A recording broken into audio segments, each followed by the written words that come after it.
IAS ಅಧಿಕಾರಿ ಜ್ಞಾನೇಂದ್ರ ಕುಮಾರ್ ಅವರ ಮನೆ ಮೇಲೆ ಇಡಿ ಅಧಿಕಾರಿಗಳು ದಾಳಿ ಮಾಡಿದ್ದಾರೆ. ಕೆಪಿಎಸ್ಸಿ ಕರ್ಮಕಾಂಡ ಜ್ಞಾನೇಂದ್ರ ಕುಮಾರ್ ಅವರಿಗೂ ಕೂಡ ಸುತ್ತಿಕೊಂಡಿದ್ದು, ಇಡಿ ದಾಳಿ ವೇಳೆ ಅಧಿಕಾರಿಗಳಿಗೆ ಸಿಕ್ಕಿದ್ದು ಏನು? ಅಧಿಕಾರಿಗಳ ದಾಳಿಯ ಮುನ್ಸೂಚನೆ ಸಿಕ್ಕಿದ ನಂತರ ಜ್ಞಾನೇಂದ್ರ ಕುಮಾರ್ ನಾಪತ್ತೆಯಾದ್ರ ಅನ್ನುವ ಡೀಟೇಲ್ಸ್ ಇಲ್ಲಿದೆ.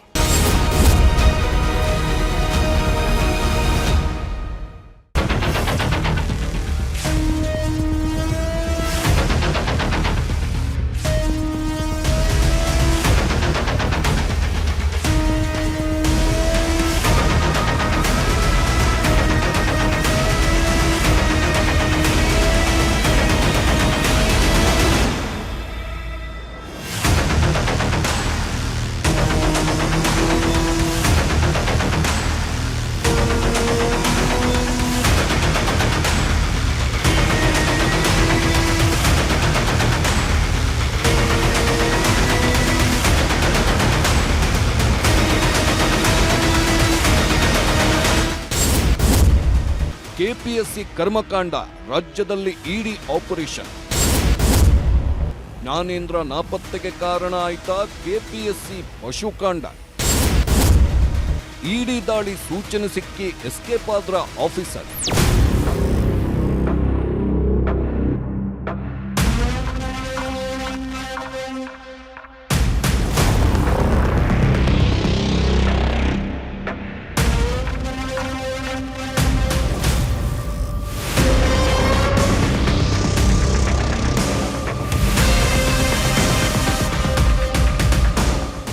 ಕೆಪಿಎಸ್ಸಿ ಬ್ರಹ್ಮಾಂಡ ಭ್ರಷ್ಟಾಚಾರ ತನಿಖೆ ನಡೆಯುತ್ತಿದೆ. ಪಶುವೈದ್ಯರ ನೇಮಕಾತಿಗೆ ಉದ್ಯೋಗಾಕಾಂಕ್ಷಿಗಳಿಂದ 70 ರಿಂದ 80 ಲಕ್ಷ ಹಣ ವಸೂಲಿ ಮಾಡಲಾಗಿದೆ ಅನ್ನೋ ಆರೋಪ ಕೇಳಿ ಬಂದಿದ್ದು, ಪೊಲೀಸರು ತನಿಖೆ ನಡೆಸ್ತಾ ಇದ್ದಾರೆ. ಇದೆಲ್ಲದರ ನಡುವೆ ಕೋಟಿ ಹಣ ಅಕ್ರಮ ವಹಿವಾಟು ಆಗಿರೋ ಕಾರಣಕ್ಕೆ ಇಡಿ ಕೂಡ ಅಖಾಡಕ್ಕಿಳಿದಿದೆ. ರಾಜ್ಯದ 8 ಜಿಲ್ಲೆಗಳಲ್ಲಿ 21ಕ್ಕೂ ಹೆಚ್ಚು ಸ್ಥಳಗಳ ಮೇಲೆ ದಾಳಿ ನಡೆಸಿರೋ ಇಡಿ ಮಹತ್ವದ ಸಾಕ್ಷ್ಯಗಳನ್ನು ಕಲೆ ಹಾಕಿದೆ. ಮೊದಲು ಕೆಪಿಎಸ್ಸಿ ಕಚೇರಿಯನ್ನೇ ಟಾರ್ಗೆಟ್ ಮಾಡಿಕೊಂಡಿದ್ದ ಇಡಿ ಕೆಪಿಎಸ್ಸಿ ಕಚೇರಿಗೆ ನುಗ್ಗಿ ಅಧ್ಯಕ್ಷರ ಕಚೇರಿ ಸೇರಿ ಎಲ್ಲಾ ಕಡೆ ತಡಕಾಡಿದೆ. ಸಿಕ್ಕ ದಾಖಲೆಗಳನ್ನು ತಗೊಂಡು ವಾಪಸ್ಸಾಗಿದೆ. ಇದಷ್ಟೇ ಅಲ್ಲದೆ ಕೆಪಿಎಸ್ಸಿ ಚೇರ್ಮನ್ ಆಗಿದ್ದ ಸಾಹುಕಾರ್ ಶಿವಶಂಕರಪ್ಪ ಮನೆಗಳ ಮೇಲೂ ದಾಳಿ ನಡೆಸಿ ತನಗೆ ಬೇಕಾದ್ದನ್ನ ತಗೊಂಡು ಹೋಗಿದೆ.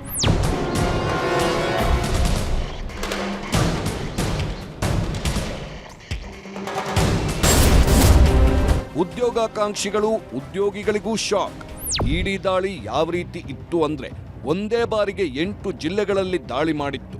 ಇದರಲ್ಲಿ ಸಾಹುಕಾರ್ ಶಿವಶಂಕರಪ್ಪ ಮತ್ತು ಅವರ ಸಂಬಂಧಿಕರ ಮನೆಗಳೂ ಇದ್ವು.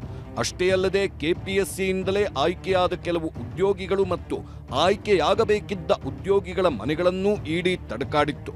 ಬೆಂಗಳೂರು, ಕಲಬುರಗಿ, ಬೆಳಗಾವಿ ಸೇರಿ 8 ಜಿಲ್ಲೆಗಳಲ್ಲಿ ರೇಡ್ ಮಾಡಿದ್ದ ಇಡಿ ಕೆಪಿಎಸ್ಸಿ ಮೌಲ್ಯಮಾಪನ ಹೊಣೆ ಹೊತ್ತಿದ್ದ ಎಜುಟೆಸ್ಟ್ ಸೊಲ್ಯೂಷನ್ಸ್ಗೂ ಶಾಕ್ ಕೊಟ್ಟಿತ್ತು.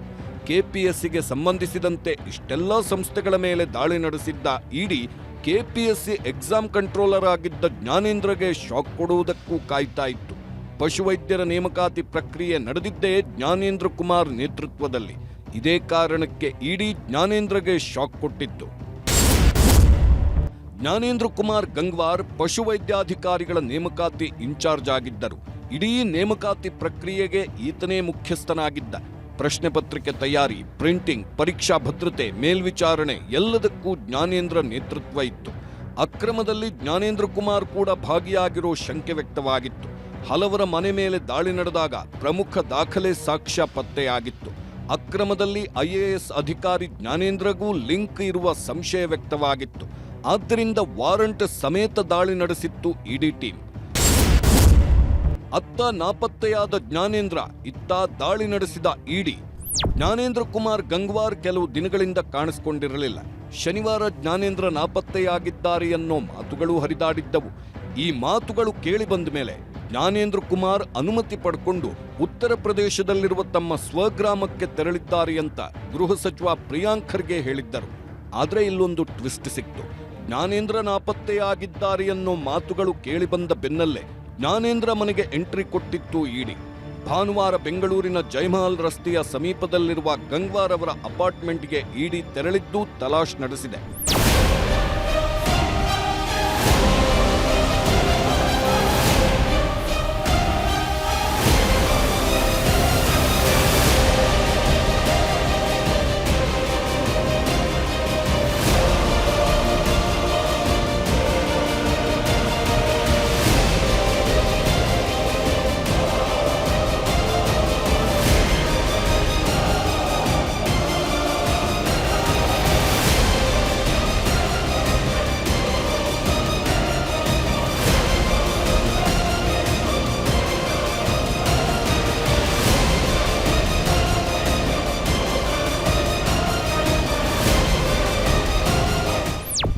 ಜ್ಞಾನೇಂದ್ರ ಮನೆ ಬಳಿ ಬಂದಾಗ ಕೆಲ ಸಮಯ ಅಲ್ಲಿ ಹೈಡ್ರಾಮಾ ನಡೆದಿದೆ.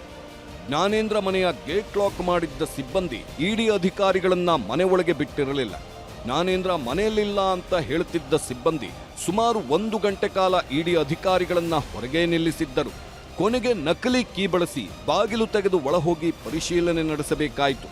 ಆಗ ಆ ಮನೆಯಲ್ಲಿ ಇಡಿ ಅಧಿಕಾರಿಗಳಿಗೆ ಹೇಳಿಕೊಳ್ಳುವಷ್ಟು ಮಹತ್ವದ ದಾಖಲೆಯೇನೂ ಸಿಕ್ಕೇ ಇಲ್ಲ.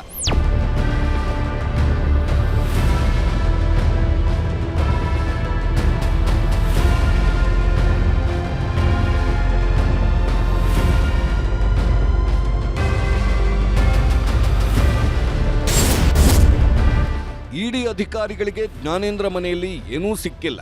ಸಿಕ್ಕಿದ್ದು ಹಳೆ ಬಟ್ಟೆ, ಫರ್ನಿಚರ್ ಮಾತ್ರ. ಯಾವುದೇ ದಾಖಲೆಯೂ ಮನೆಯಲ್ಲಿರಲಿಲ್ಲ ಅನ್ನೋದು ಗೊತ್ತಾಗಿದೆ. ಲ್ಯಾಪ್ಟಾಪ್, ಮೊಬೈಲ್ ಕೂಡ ಸಿಗಲಿಲ್ಲ.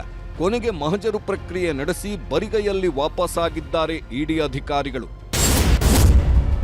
ಇಡಿ ಅಧಿಕಾರಿಗಳನ್ನೇ ದಾರಿ ತಪ್ಪಿಸಿದ್ರ ಜ್ಞಾನೇಂದ್ರ ಮನೆಯಲ್ಲಿ ಏನಂದ್ರೆ ಏನೂ ಸಿಗಲೇ ಇಲ್ಲ.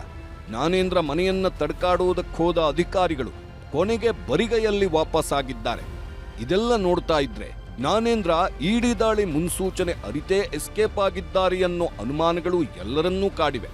ಜೈಮಹಲ್ನ 8ನೇ ಕ್ರಾಸ್ನಲ್ಲಿರುವ ಮನೆಯಲ್ಲಿ 9 ಗಂಟೆಗಳ ಕಾಲ ಶೋಧ ಕಾರ್ಯ ನಡೆಸಿದ್ರೂ ಮಹತ್ವದ ಒಂದೇ ಒಂದು ದಾಖಲೆ ಪತ್ತೆಯಾಗದೇ ಇರೋದ್ರಿಂದ ಇಡಿ ಅಧಿಕಾರಿಗಳಿಗೆ ಜ್ಞಾನೇಂದ್ರ ದಾರಿ ತಪ್ಪಿಸಿದ್ರ ಅನ್ನೋ ಅನುಮಾನಗಳನ್ನ ಹುಟ್ಟಿಸ್ತಿವೆ.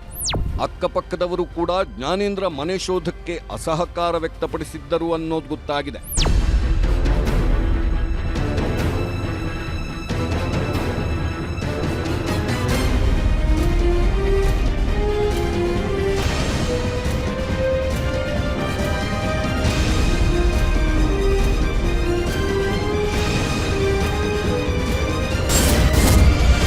ಲಖನೌದ ಹಳ್ಳಿಯಲ್ಲೂ ಇರಲಿಲ್ಲ ಜ್ಞಾನೇಂದ್ರ ಹುಟ್ಟೂರಲ್ಲೂ ಇಡಿ ಅಧಿಕಾರಿಗಳ ರೇಡ್. ಜ್ಞಾನೇಂದ್ರ ತನ್ನೂರಿಗೆ ಹೋಗಿ ಬರ್ತೇನೆ ಅಂತ ಹೇಳಿ ಹೋಗಿದ್ರಂತೆ. ಯಾವುದೋ ತುರ್ತು ಕಾರಣಕ್ಕೆ ಹೋಗ್ತಿರೋದಾಗಿ ಅನುಮತಿ ಪಡೆದು ಹೋಗಿದ್ರಂತೆ. ಹೀಗಂತ ಗೃಹ ಸಚಿವ ಪ್ರಿಯಾಂಕ್ ಖರ್ಗೆ ಹೇಳಿದ್ದರು. ಇಡಿ ಅಧಿಕಾರಿಗಳು ಅಲ್ಲಿಯೂ ದಾಳಿ ನಡೆಸಿದ್ದರು. ಲಖನೌದ ಹಳ್ಳಿಯೊಂದರ ಜ್ಞಾನೇಂದ್ರ ಮನೆಯಲ್ಲಿ ತಡಕಾಡಿದ್ದರು. ಆದ್ರೆ ಅಲ್ಲಿಯೂ ಜ್ಞಾನೇಂದ್ರ ನಾಪತ್ತೆಯಾಗಿದ್ದರು. ಆ ಮನೆಯಲ್ಲಿ ವಯೋವೃದ್ಧ ತಂದೆ, ಕೇರ್ ಟೇಕರ್ ಬಿಟ್ರೆ ಮತ್ಯಾರೂ ಮನೆಯಲ್ಲಿಲ್ಲ. ಜ್ಞಾನೇಂದ್ರ ಜೊತೆಗೆ ಇತರ ಕುಟುಂಬಸ್ಥರೂ ಇಡಿ ಸಂಪರ್ಕಕ್ಕೆ ಸಿಗುತ್ತಿಲ್ಲ. ಜ್ಞಾನೇಂದ್ರ ಮತ್ತು ಕುಟುಂಬಸ್ಥರ ಈ ನಡೆ ಇಡಿಗೆ ಅನುಮಾನ ಹೆಚ್ಚಿಸಿದೆ. ಜ್ಞಾನೇಂದ್ರ ಮನೆಗೆ ನೋಟಿಸ್ ಅಂಟಿಸಿದ ಇಡಿ ಜ್ಞಾನೇಂದ್ರ ಕುಮಾರ್ ಸಿಕ್ತಿಲ್ಲ, ಅವ್ರ ಮನೆಯಲ್ಲೂ ಏನೂ ದಕ್ಕಿಲ್ಲ. ಆದ್ರೆ ವಿಚಾರಣೆ ತಲಾಶ್ ಮಾಡಲೇಬೇಕು, ಮಾಹಿತಿ ಕಲೆ ಹಾಕಲೇಬೇಕು. ಆದ್ರೆ ಏನೂ ಸಿಗಲೇ ಇಲ್ಲ ಅನ್ನೋ ಕಾರಣಕ್ಕೆ ಜ್ಞಾನೇಂದ್ರ ಮನೆಗೆ ನೋಟಿಸ್ ಅಂಟಿಸಿ ಹೋಗಿದೆ ಇಡಿ. ಆಗಸ್ಟ್ 25ರಂದು ಬೆಳಿಗ್ಗೆ 11 ಗಂಟೆಗೆ ಅಗತ್ಯ ದಾಖಲೆಗಳೊಂದಿಗೆ ಶಾಂತಿನಗರದ ಇಡಿ ಕಚೇರಿಗೆ ಹಾಜರಾಗಬೇಕು.